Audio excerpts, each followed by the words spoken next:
So our next speaker is Dr. Cyprio Day, who is a postdoctoral fellow from Harvard University. He obtained his PhD from the Indian Institute of Science and Synthetic Carbohydrate Chemistry with Professor Jayaraman, I'm sorry, I'm killing that, in September 2014, and is currently doing a postdoctoral study with Xue Wang at the Genomics Research Center in the Academia Sinica.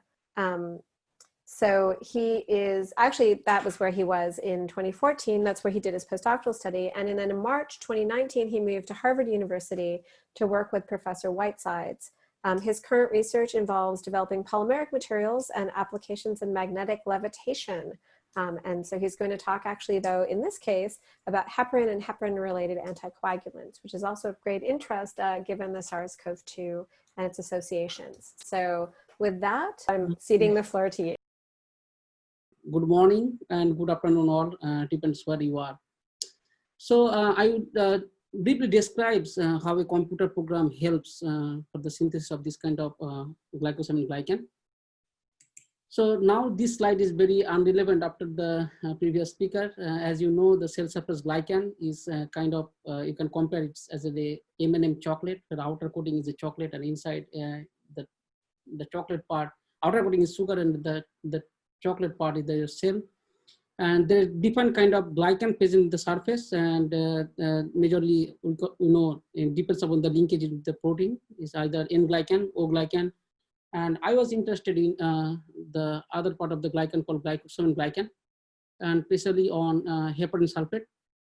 And there are several functions that are responsible for the changes of the glycan pattern.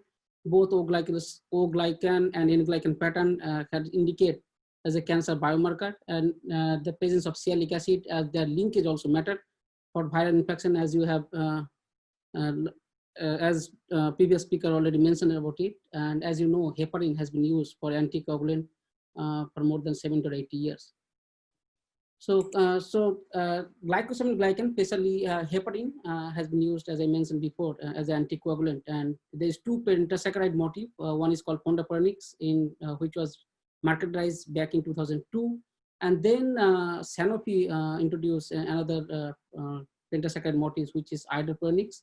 And this has been used for deep vein thrombosis and pulmonary embolism. And this is the blood clotting in your vein, in the vein in your leg.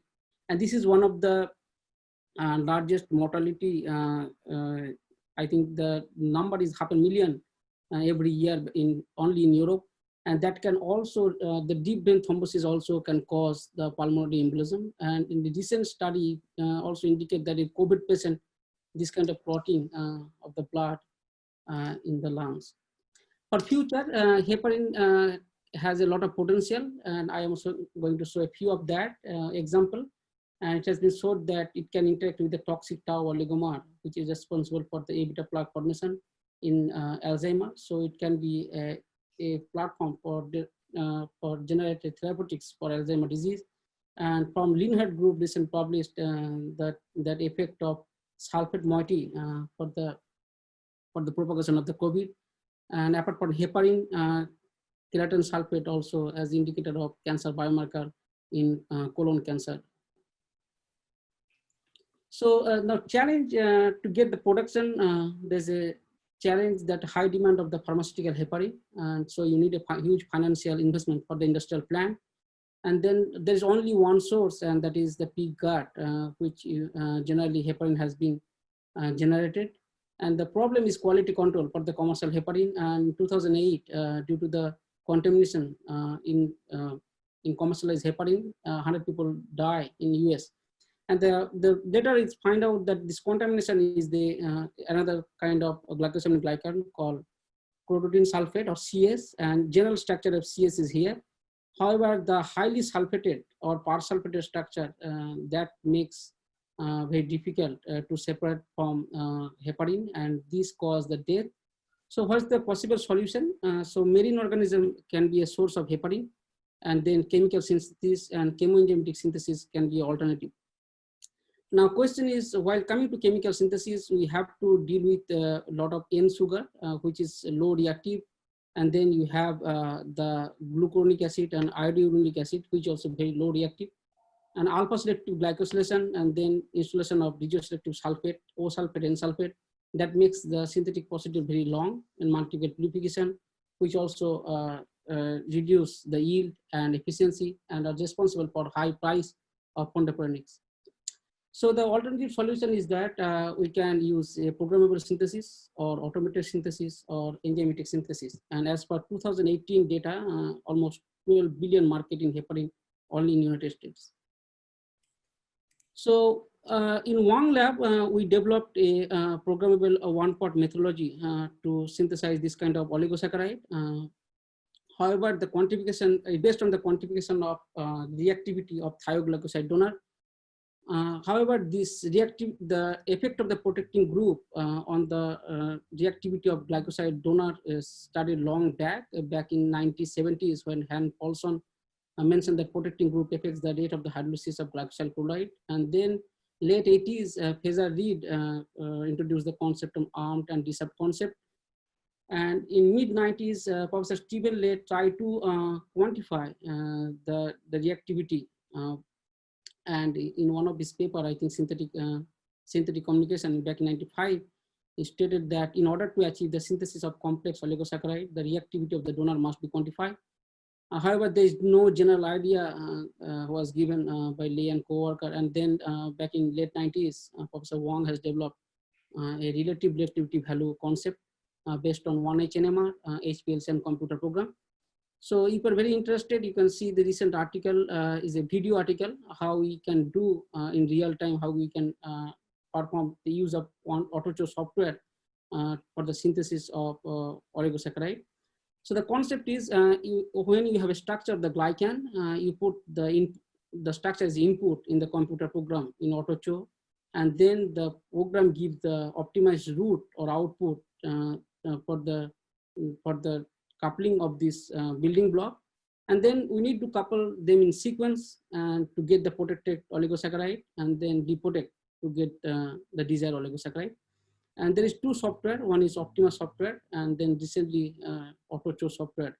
So the AutoCho software can also predict the theoretical reactivity value, and we also can measure the RRV or RRV value of the thioglycoside donor using HPLC method. I'll show later on. So these two few difference between the two software, and the Optima software was the early one, and then we have only 50 building block and measure reactivity. This is small library and there's no theoretical RRP calculation. But in AutoCho software, we have increased the library to 150 building block, and we can now, interestingly, we can predict the reactivity almost 50,000 building block.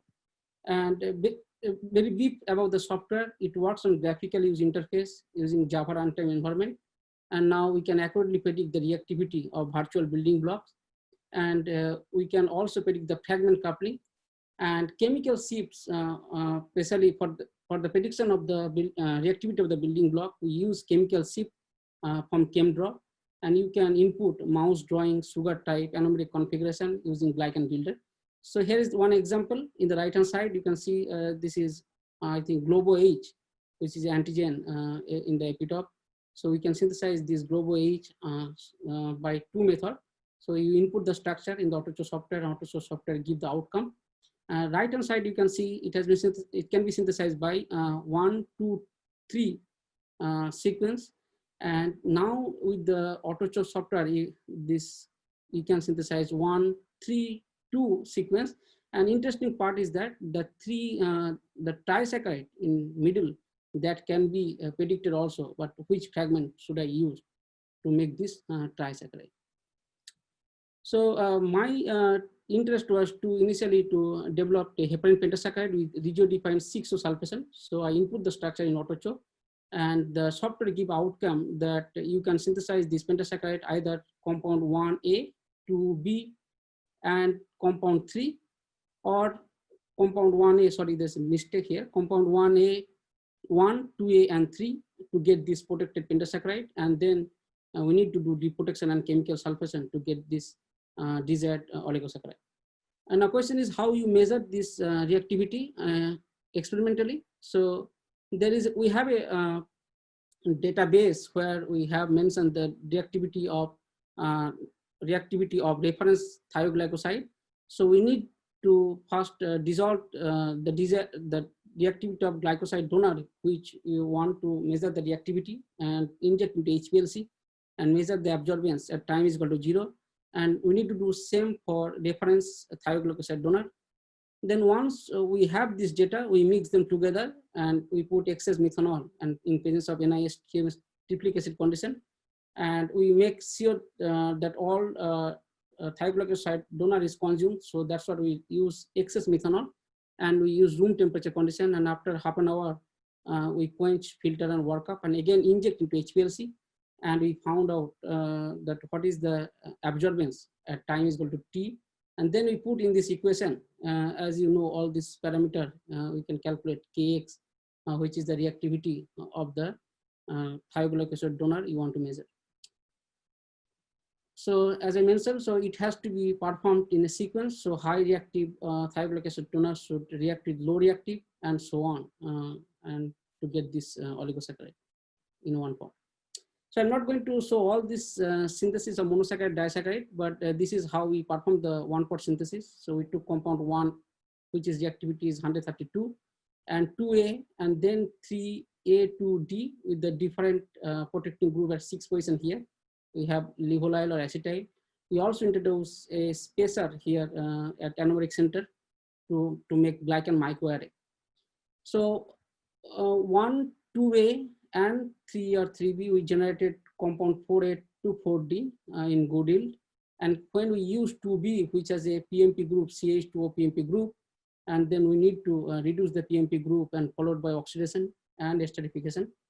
So that drops the yield. So we thought it's better to do oxidation and ester formation at the disaccharide stage.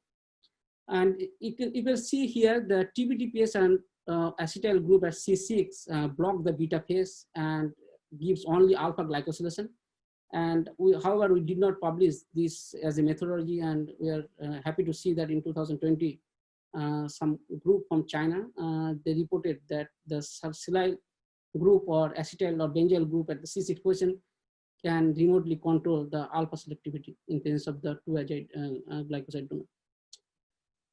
And now is how to install the sulfate group. So we have an initial problem when we have a TBDPS group, we cannot install the sulfate because the sulfur tracks are inserted in the silicon bond and it's very difficult to remove those.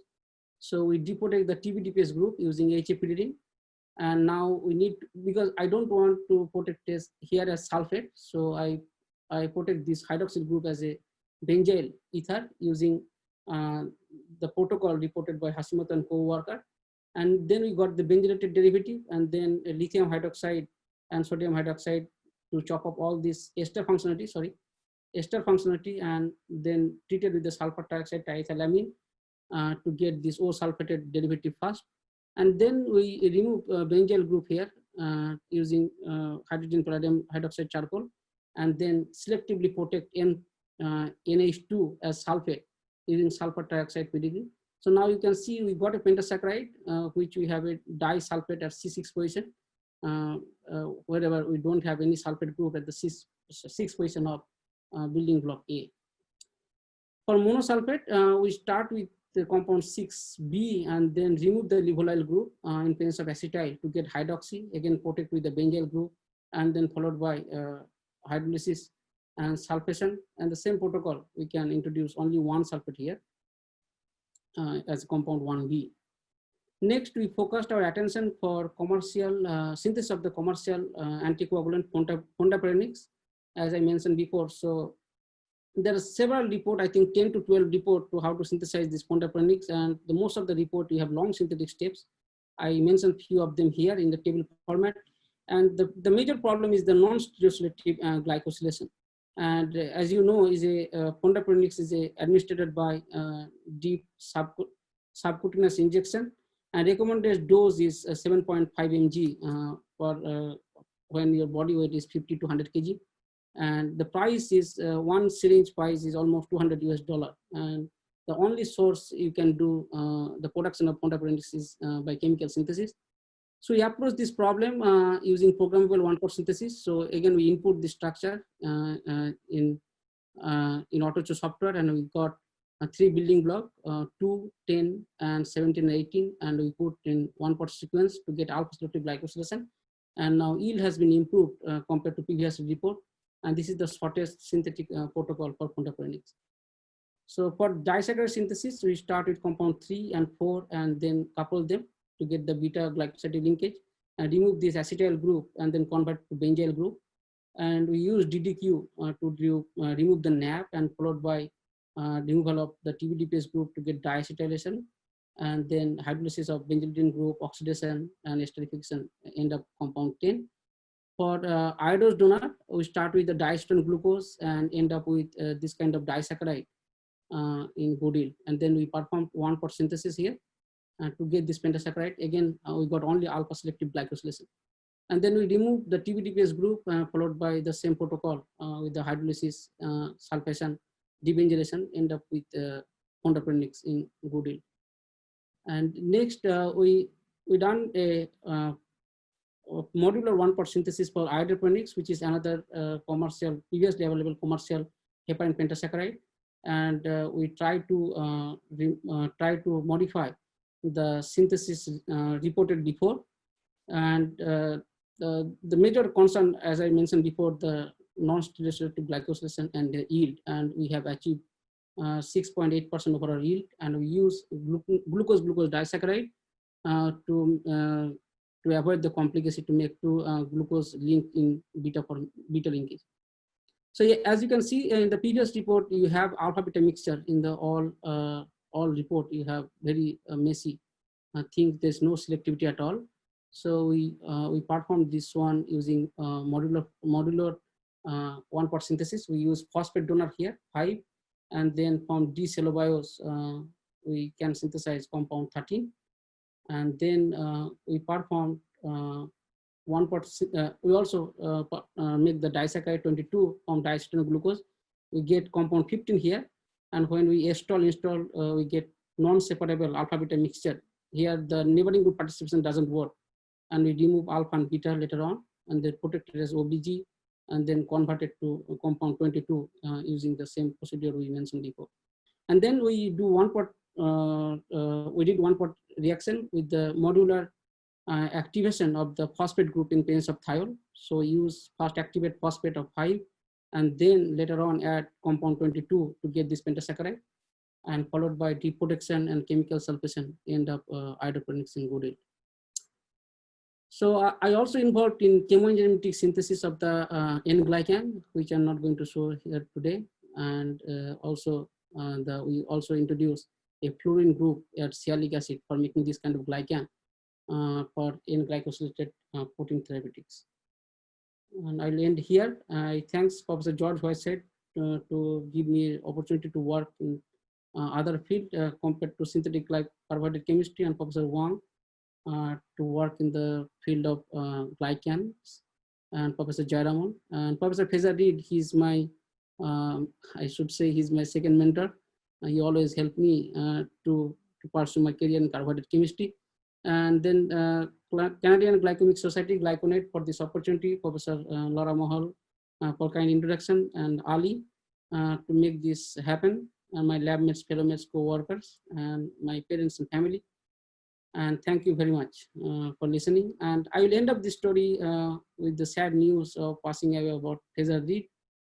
He passed away May 21. He was, as I mentioned before, he was my very close friend and mentor. And if you are interested, you can find this book. It's a very interesting book, Sugar to Splendor, his personal journey of a carbohydrate chemist. And thank you very much for your attention.